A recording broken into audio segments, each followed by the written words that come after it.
Bonjour à tout le monde, nouvelle vidéo électrocodeur. Aujourd'hui, je vais vous montrer comment est-ce qu'on fait pour utiliser son téléphone sur son ordinateur, donc récupérer de l'affichage de son écran sur l'ordinateur.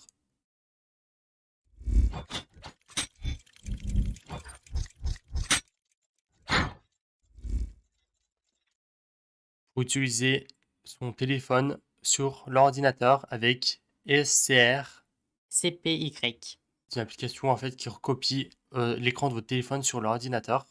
Elle fonctionne sur Windows, Mac et Linux. Donc ça permet de cloner l'affichage de son smartphone Android sur un ordinateur. Donc c'est que sur Android que vous pouvez récupérer l'écran. Donc pour ça, il faut avoir les droits super utilisateurs, disposer d'une connexion Internet. Donc je vais vous montrer comment est-ce qu'on va faire ça. Donc là, j'ai fait un test pour montrer pour montrer comment ça marche. Donc tout d'abord, il faut télécharger avec le programme ADB. Donc ça permet d'utiliser le débogage USB de votre téléphone Android. Donc vous faites sudo apt install ADB. Donc c'est ce que vous aurez besoin. Ça demande votre mot de passe. Vous le rentrez. Donc moi, il est déjà installé, puisque si ça fonctionne, ça veut dire qu'il est déjà installé. Vous tapez la commande sudo apt install strcpy. Donc moi aussi, elle est déjà installée, puisque j'ai testé juste avant. Donc une étape importante à faire, c'est de vérifier que le débogage USB de votre téléphone est bien activé. Donc pour ça, vous tapotez soit plusieurs fois sur version MIUI si vous êtes sur un téléphone Xiaomi, Redmi ou Poco, ou bien sur la version Android si vous êtes sur un autre modèle de smartphone. Donc ensuite, ce que vous pouvez faire, vous tapez SCRCPY, donc source copiée en fait. Donc là, ça lance et vous voyez que ça fonctionne. Donc là, on récupère actuellement un affichage de mon téléphone. Donc là, je vais le remettre ici. Donc ça, c'est la commande basique pour pouvoir utiliser l'affichage de son téléphone. Mais le mieux serait de taper scr-w-s. Et si vous vous demandez pourquoi, je vais vous expliquer très rapidement. Donc, donc avec l'option "-s", même si votre écran de téléphone s'éteint par exemple au bout d'une minute, eh bien vous aurez encore l'affichage qui sera disponible. Donc votre écran il pourra être éteint réellement, mais vous sur le bureau vous verrez encore votre écran qui fonctionne. Donc la commande "-w", la commande "-w", ça permet à votre téléphone de ne pas se mettre en veille. Et la commande "-s", ça peut pas éteindre l'écran en fait, donc d'éteindre l'écran réellement puisqu'il s'éteindra, mais votre écran vous le verrez encore sur votre ordinateur. Donc en faisant ça, vous aurez la même chose, c'est juste que vous aurez, moi c'est ce que je préfère en tout cas, c'est d'avoir donc directement l'affichage même quand mon écran il s'éteint, et après j'ai pas besoin de le redéverrouiller, etc. Donc ensuite, si vous ne connaissez pas toutes les touches, vous faites strcpy-help. Là, vous avez quelques commandes d'aide qui s'affichent. Et qu'est-ce que vous pouvez faire? Il y a d'autres commandes qui sont disponibles après, mais je pense pas que c'est important que je les cite. Donc après, vous pouvez faire un raccourci pour que à chaque fois que vous souhaitez utiliser votre téléphone sur votre ordinateur, vous n'avez pas besoin de taper strcpy-w-s.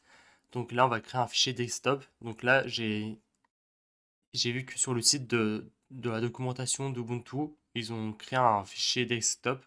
Donc je vais vous montrer comment faire. Donc là, c'est les commandes qui sont là.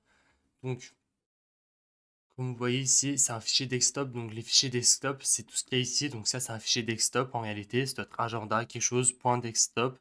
Tous les fichiers en fait sur Linux qui sont affichés ici, c'est des fichiers en point desktop. Donc, la première chose à faire dans un fichier desktop, c'est d'écrire cette commande. Ça changera jamais pour bien spécifier que c'est un fichier desktop. Ensuite, s'il y a version égale à 1.0, on n'a pas forcément besoin de le changer. Ça aussi, ça aussi. Tout ça, c'est des catégories, donc c'est pas forcément la chose importante à changer. Après le nom, vous pouvez mettre ce que vous voulez. Là, vous faites réplication écran Android sur un écran PC. Ça, c'est le commentaire, c'est vraiment pas important. Et là, ce qui est important, c'est l'exec. Donc ça, c'est ce qui va exécuter. Donc là, on voit que c'est strcpy-s-w. Bon, le "-w" qu'on le met avant ou après, ça change pas. Ou même le "-s". Là, j'aurais pu très bien mettre le "-s" après. Donc après l'icône, si vous avez une icône que vous voulez mettre, vous la mettez. Moi, par exemple, j'ai mis cette icône-là, celle que vous voyez à l'écran actuellement. Et paf, vous n'êtes pas forcément obligé de mettre quelque chose, puisque si dans l'icône là, par exemple, vous mettez slash home, slash votre nom d'utilisateur, moi par exemple, ce sera electrocodeur, slash image, ensuite, ça, on va dire ça, point .png, bon après, vous mettez l'image que vous voulez. Paf, vous n'avez pas forcément besoin de spécifier le path. Après, terminal égale false, c'est si vous n'avez pas besoin de voir le terminal, comme ça se lance directement. Et startup notify égale false, donc ça, et vous ne recevez pas de notification lorsque l'application démarre. Donc ensuite, vous, un fichier desktop, forcément, il sera en point desktop, la fin.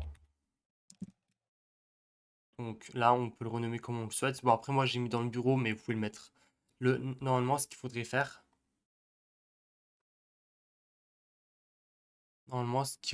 ce serait le mettre ici, comme on le voit ici. Donc le mettre dans le dossier, donc dans slash user slash char slash application et créer le nom avec sudo, par exemple faire sudo nano ou bien directement venir ici faire sudo nano scr cpy.desktop. Donc là après normalement ça va créer un fichier puisque vous êtes avec sudo. Donc ensuite il vous demanderez votre mot de passe et là après normalement vous noterez ce que vous voudrez. Mais moi là c'est pas ce que je veux faire.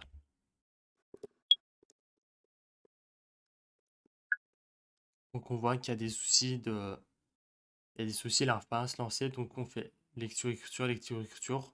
Autoriser l'exécution du fichier comme un programme.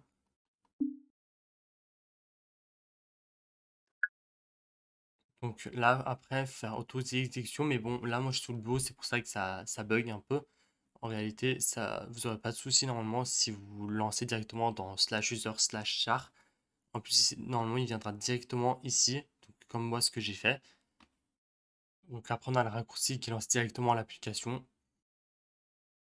Ensuite, on peut faire autre chose, c'est utiliser une connexion sans câble. Donc en fait, ne pas avoir son téléphone branché en USB, puisqu'il faut que le téléphone soit branché en USB si on veut que ça marche. Donc pour ça, on va vous lancer un terminal.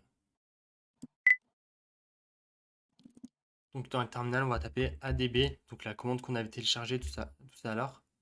La commande qu'on avait téléchargée tout à l'heure. On tape ADB TCP IP 5555 5551. Donc ensuite, vous faites ADB Connect, donc l'adresse IP de votre téléphone. Donc là, vous pouvez récupérer l'adresse IP de votre téléphone. Soit vous partez directement dans les paramètres de la box. Donc pour ça, il faut venir dans les informations du téléphone, état, dans faut venir dans informations téléphone ou informations appareil. Et ensuite, on trouve, donc regardez là, on voit qu'il y a l'adresse IP qui s'affiche en bas. Donc moi, c'est 192.168.1.44. Donc du coup, on va faire 192.168.1.44 2.5555 ou 5555. Donc là, l'adresse IP, vous remplacez bien le 44 par celui de votre appareil. Moi, c'est 44, mais vous, ce sera peut-être 37 ou 78, ou ce sera celui qui a été spécifié par votre box internet. Donc là, ça met qu'on est connecté à... Donc ça montre là qu'on est connecté à notre appareil. Bon, après, la connexion sans fil, elle est un peu plus complexe à mettre en place que la connexion juste avec un bout de câble. Ensuite, vous tapez ADB devices pour lister les devices, les appareils qui sont connectés à votre ordinateur. Donc là, on voit le téléphone. Et là, on voit le téléphone, mais cette fois-ci en Wi-Fi. Donc là, on est connecté en Wi-Fi, alors que là, c'est la connexion en USB qu'on peut utiliser aussi.